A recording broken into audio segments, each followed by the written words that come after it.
In this video, we're going to play Make Rage in The Sims, pin down a particularly notable YouTuber, and narrowly escape the clutches of a half-dressed Draenei dancing in the dingy, dimly lit corners of Goldshiren. We're playing World of Warcraft, and for the first time, specialising in Paladin. When you think of Paladins, what do you think of? They're holy, righteous, brave, face-to-face with evil, they're heroic and stoic. And yes, I am using a thesaurus. It's the only way we're going to get through this, folks. Limited vocab here. The thing is, in Warcraft, they're particularly angsty about who they let be a paladin. Want to be a Kultiran and don the way of the holy warrior? Nah, mate. Lived on a boat. You're a bit weird. What about Nightborn? They have incredible ways of mastering the arcane arts. Surely holy power can't be too far. No, you're a druggie. Okay, but Taurens, they can be paladins. Incredible ones, actually. So what about being a high mountain Tauren? Well, that's just racist. See, if you want to be a paladin, you have to stick to the core races of the Alliance and the Horde, so naturally I picked the most exciting race I could think of. Human! Weirdly, the game seems to know that I'm a streamer because the pre-generated model already has blue hair. Look, we're not all the same, okay? For one, I wear a choker, not a bandana. You know, ninja. Fortnite streamer, just doesn't matter. Historically, class fantasy has been something heavily integrated into World of Warcraft. Lore is absolutely abundant here, and feeling like you're enveloped into the world is a core component of a fantasy game and the only way we escape our depression. It's the sticky honey that keeps you coming back for more. You think you're in love when in reality you're just incredibly codependent and you can't see your life without it. Just like your ex. However, since the rework at the end of Shadowlands, the class fantasy information is pretty slim pickings. You used to get a full paragraph explaining the ways of the paladin, their strengths and their weaknesses, and their place amongst the citizens of Azeroth. Now the game gives you cliff notes about how to play the class. Bit lame if you ask me. Thankfully, the hair colour selection isn't particular, so I was able to choose from a range of different colours. Blue, green, grey, orange, yellow, pink, lilac, turquoise, teal, red, yellow, pink, green, purple, orange, blue, black, white, green, grey, orange, yellow, pink, so many colours. So obviously I decided to go with red. I'm making me! The hardest part of all. The name. This is where I divide you into two groups. You are either a hardcore LOTR citizen that upholds the quality of names in World of Warcraft. You'll have names like Balathor, or Lidoquain, or Brita. Or you're one of the degenerates that degrades the fantasy integrity of the game.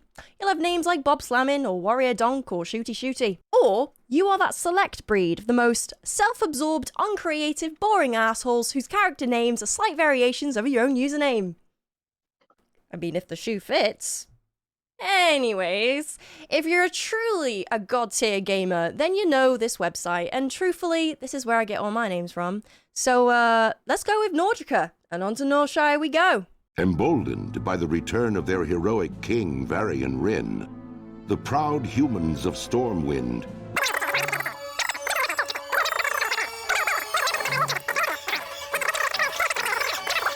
of humanity.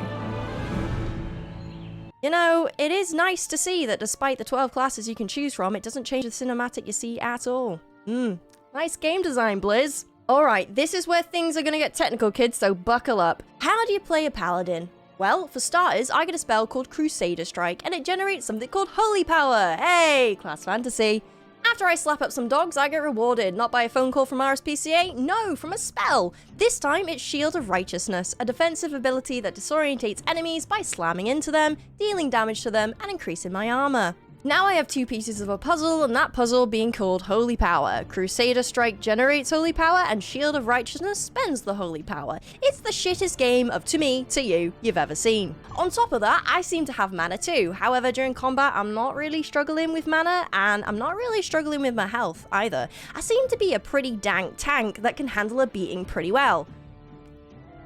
Don't make the joke. Now, Paladin seems to be a pretty decent melee fighter, and I'm starting to understand it. I have a sword. I have a shield. Paladin!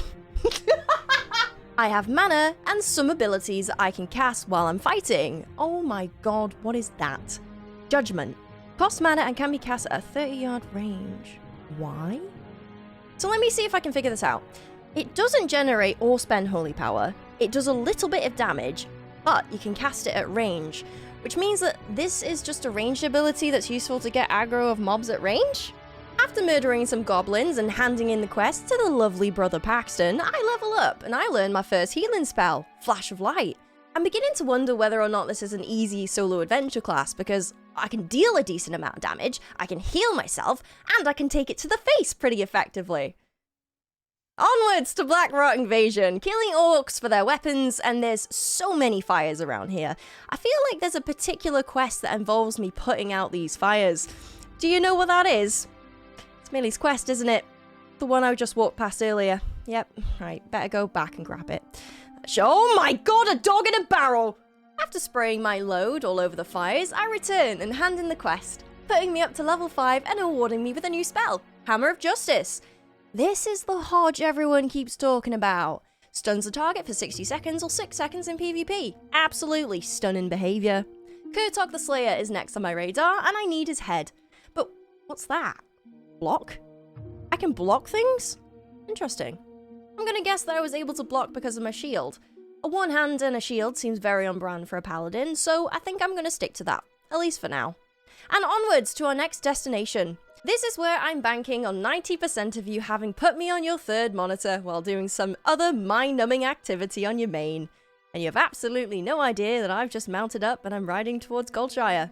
Meaning, for the first half of this video, where I was running between quests for the entire time, I did that just because I wanted you to wait. And I wanted the watch time. Nah, I'm just kidding. I'm absorbing the true first time of being a paladin. But Goldshire waits no man, and we have to go. Now, you may be wondering why there's so many people here. And you're right, this is Argent Dawn, which means I am an RPer, and that's okay. Welcome to my home. This is the Lion's Pride Inn. This is Jill. This is my lady Amy. Little Susie. Brianna. You know why we call her Brianna, right? Close your eyes to check the scary room, and we're safe. Now, see this? This in the corner? Yeah. You're lucky I'm playing with my add-ons off because if I had them on, you're not ready to see this. Just like I'm not ready to go to Westfall. Already? How OP is Pally? Can I handle that? Do I do enough damage? Will I live? Along the way, we need to stop off and do one of the most iconic questlines World of Warcraft has to offer. Wanted, Hogger. A simple quest that challenges its recipients to take on the very first elite mob in the human storyline. You cannot do this alone. Oh no, don't be fooled. This quest was the quest that sparked the meme looking for more Hogger. Just the name sends shivers down your spine. Hogger, Hogger, Hogger. To do it solo is a failed task. You're weak, powerless, defenseless. Only a fool would think that you could do it alone. Oh. That's that then, isn't it? You ruin everything, don't you, Blizz? That's not really the infamous battle I remembered. It might just be a Knoll thing, so I'm taking myself over to Westfall and grabbing the Riverpaw clan quest, and I want to see how many Knolls I can take on at once. Let's start with 3. The first thing I do is use a spell Consecration, which is an AoE ability I put on the floor that deals holy damage to enemies that stand within it. Follow up with a Judgment, because why not? Then Crusader Strike, and Flash of Light, apparently, because I'm panicking. But I shouldn't be. I've got this. Paladin really is OP, it's no joke. I think I can take on 6, and yeah, I can. It seems survivability is pretty ridiculous. I learned 2 new spells, Word of Glory, which calls down the light to heal a friendly target, and Hand of Reckoning, which taunts an enemy to attack me instead. Paladin seems to offer up all kinds of unique specialization abilities all at once to give the player a real taste of what's available to them, depending on which specialization they decide to focus on. Flash of Light and Word of Glory focuses on healing, Crusader Strike and Consecration focuses on damage, and Hand of Reckoning, Shield of Righteousness, and Hammer of Justice focus on survivability and tanking. It's like testing the waters so that you can decide what playstyle you really like before making the decision. Now, allow me to take you back to 2006 with this little drop of nostalgia. This is ripped right from Warcraft movies. Enjoy!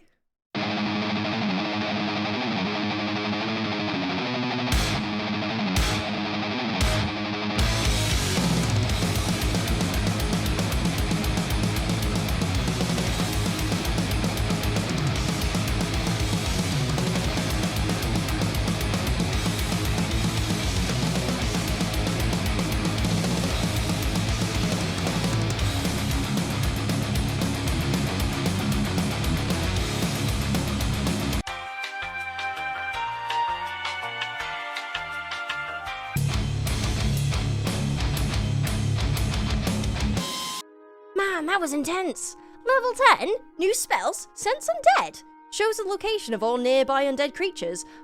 Why do I know this? This seems like a major class fantasy, but is that even useful nowadays? Divine Shield grants immunity to all damage, harmful effects, knockbacks, and forced movement effects. Nice.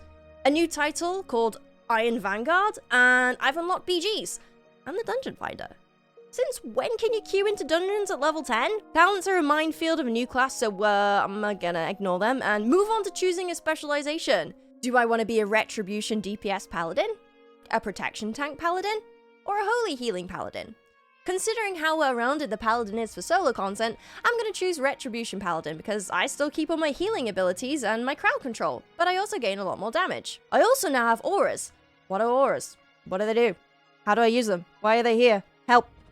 I have Retribution Aura, which protects someone when they take 30% of their health and damage, and Crusader Aura, which increases mount speed by 20%. Hold on. Speaking of mounts, don't I get a shiny golden pony as a paladin? When I signed up for this class back in Northshire, I saw in the fine print that I was to be given a beautiful Crusader horse. Well, where is it? I'm now level 10, truly a worthy and proven paladin. This is ridiculous. Where is my horse? Excuse me, sir. Excuse me? What? Talking to me? Yeah, you. How did you get that horse? None of your business, that's how. I'll take you in a duel. What kind of paladin are you? Like that? Where is your Crusader aura? And you think you could take me on, yeah?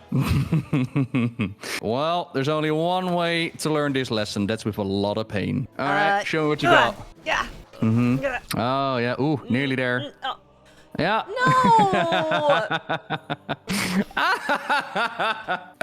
Yeah, that will take like, I don't know, 50 to 60 levels. Can you teach me the way? Look, I gotta be honest with you. I'm not really into this whole paladin thing, right? Like I like reading books and stories and whatnot. I guess I can show you some tricks of the trade, I guess. Yes. Let's do it. Let's do it. Yeah, hang on. No help comes for free now. How much gold do you have? All right, we'll talk about numbers later. Why did you choose to become a paladin in the first place? Well, that's easy enough. Back in my day, there was this big threat going around the world. It's called the Lich King. And back then, everything in the world was like undead, and it was dragon. And all the foes fell before my holy might, my holy light. Everything took extra damage from the light abilities that I had, and it was great. It was like the best moment to be a paladin. As well as there were these world bosses around, like these big threats, big dragons like Onyxia, or even smaller dungeons like Scarlet Monastery. You would go in and you would clear the place out. And I did it all by myself. Normally, you would bring in friends. Normally, would have to share the loot. I did not. I could take them on by myself, and it was glorious. Whoa. That sounds really powerful. So, how do you do it? How do you do it? Like, how do you do your spells? Because there's so much. There's like mana. We have mana, and we have holy power. Like, why? Why two?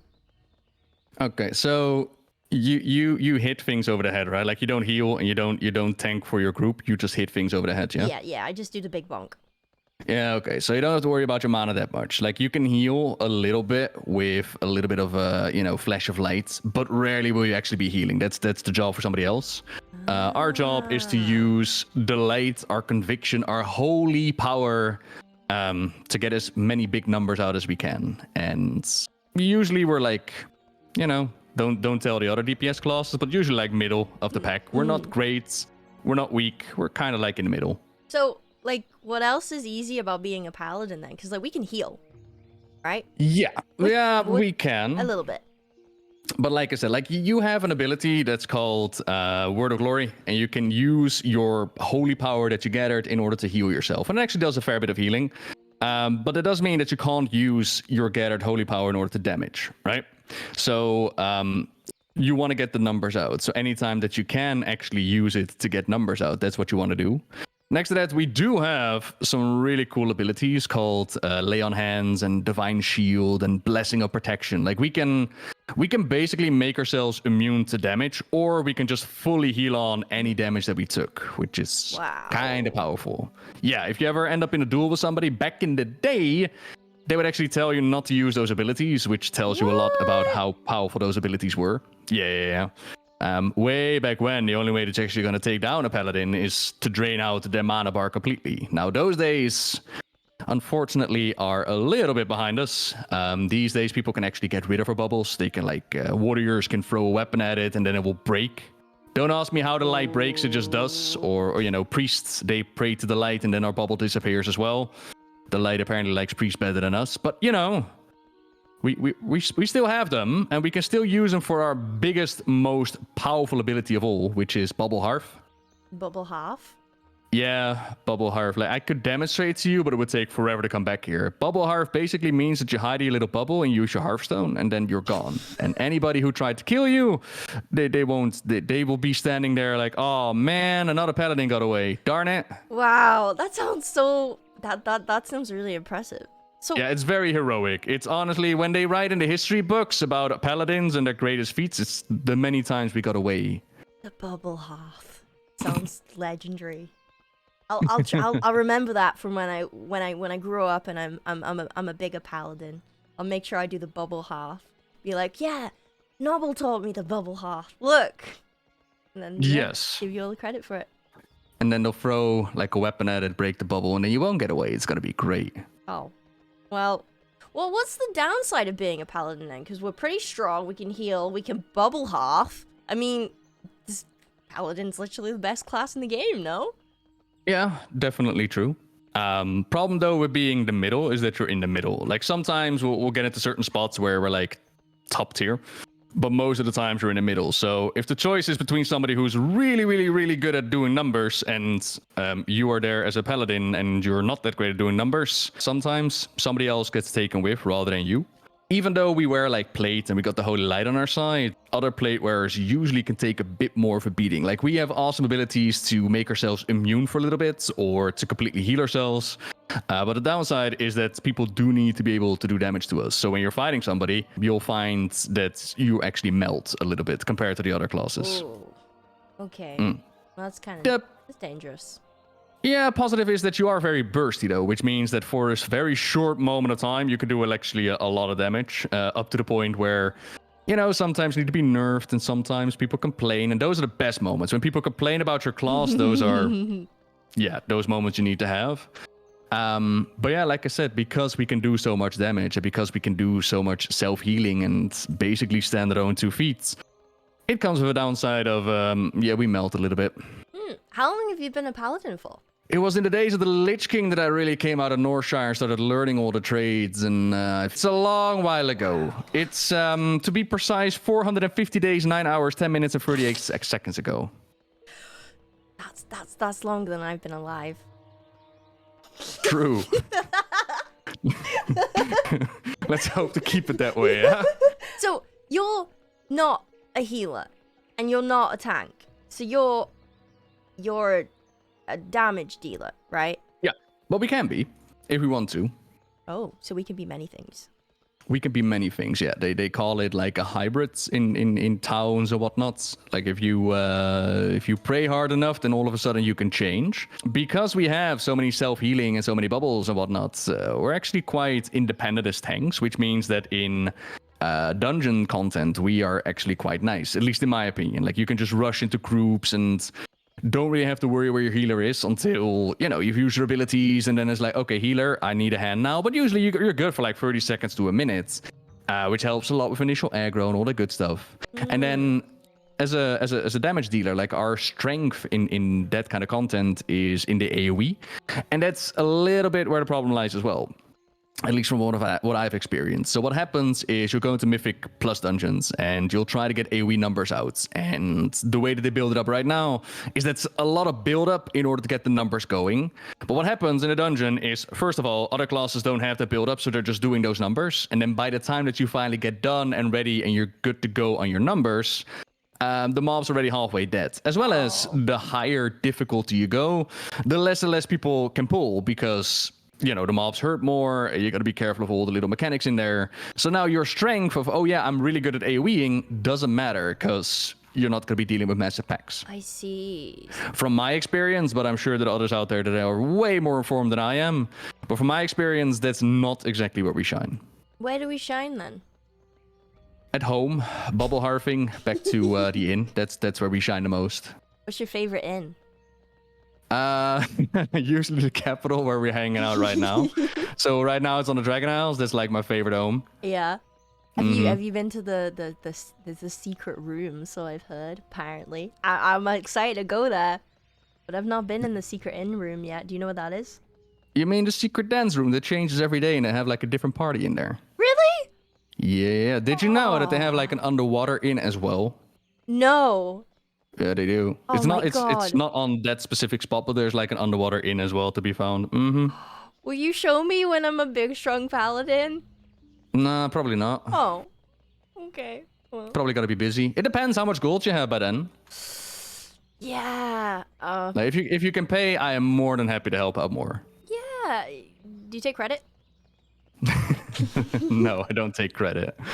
There is so many spells when it comes to paladin. Like a stupid amount. I'm level 10 and I have like an action bar and a half worth of spells. I have healing, I have taunt, I have damage, I have what are these like aura thingies as well? Like I can make my mount run faster if I have an aura on me.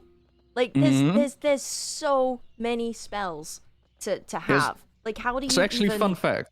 Okay. About those aura thingies. Once upon a time, they decided, like way back when, those aura things were a thing. And then they got rid of them and they made them just passive abilities in your spellbook. You didn't have to think about it.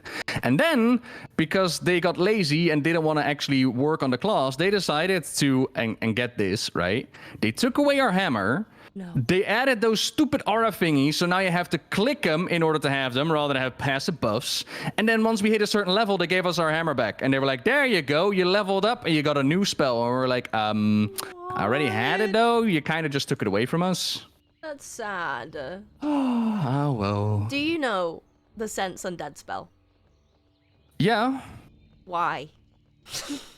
Well, that has to do with the whole, class fantasy. That's similar to how something like Exorcism, once upon a time, like Exorcism is a spell, it makes really cool sound effects, and it does more damage to the undead. And yeah, like I said, in Wrath of the Lich King, a lot of mobs were undead, so you were looking for them, and it was the whole tracking thing. It's part of the class fantasy, as they say. Similar to how...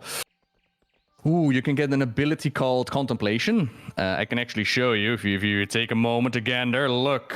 Yeah. I now take a moment to grab a moment of peace as I kneel in quiet contemplation to ponder the nature of the light. It does nothing, but it looks cool. Wow. I know, right? That's kind of cool.